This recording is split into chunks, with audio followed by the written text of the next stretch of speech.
Yeah, thanks, Alison. Thank you very much for that. And to introduce myself, my name's Nick Cassidy. I'm a Sport for Development consultant here at the Australian Sports Commission, and I work specifically on the Pacific Sports Partnerships program. Look, thank you to both Alison and Rob for providing that context around the work that's done more broadly by the International Sport for Development section here at the Commission, and also the Australian Government's aid program as well.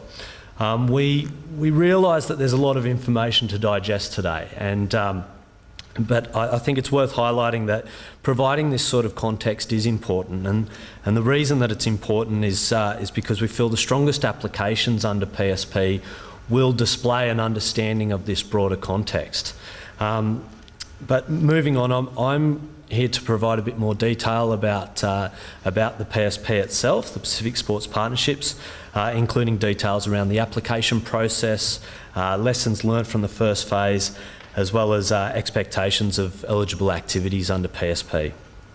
Firstly, it's worth highlighting the countries that will be eligible for PSP activity. As we've noted, the existing country programs are obviously PSP eligible countries, and they include Fiji, Kiribati, Nauru, Samoa, Solomon Islands, Tonga and Vanuatu. On top of that, activities are also eligible within PNG and the Cook Islands. I'd like to go into a bit more detail about the structures of the partnerships and the reasons behind why we've structured them in this way. Firstly, obviously, we had the Australian Sports Commission, which will help manage the programs, but then there'll be a partnership developed between the Sports Commission, the Australian NSO, who will be the chief applicant, and the regional federation.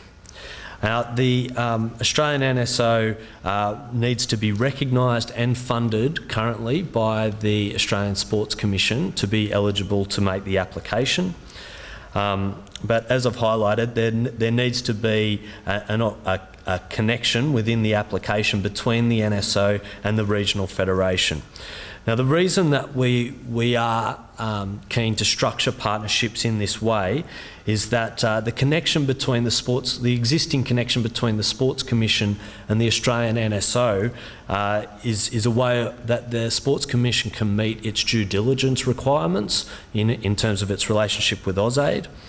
But the reason that the regional federation needs to be involved as well is that it's a way of respecting the structures of international sport too. So we don't want to be promoting a situation where an Australian NSO feels that it's mandated to work directly with national federations throughout the Pacific.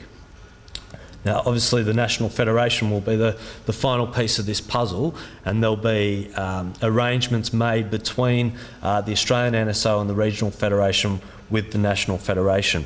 Now, finally, the final reason that we structure the partnerships in this way is to create a sense of consistency across all our partnerships as well. Okay, so ideally, now, I think it's worth noting, I guess, that the current partnerships have different dynamics depending on the capacity of both the NSOs and the regional federations to support the national federations in each of the Pacific countries. And it's worth highlighting that, I guess, because we are flexible as to who takes a lead in terms of implementation, depending on the capacity of who's best placed to do that. However, at an application level, the Australian NSO will need to lead that process, as I said, to meet that due diligence requirement that we have. And on that note, I guess in terms of funding, it's important to highlight that funding will be channeled directly from the Sports Commission to the NSO. And then I guess in situations where the regional federation is capable or has a strong link with those national federations, the pathway to the national federation will obviously be through that regional federation. While this is an ideal case scenario, there is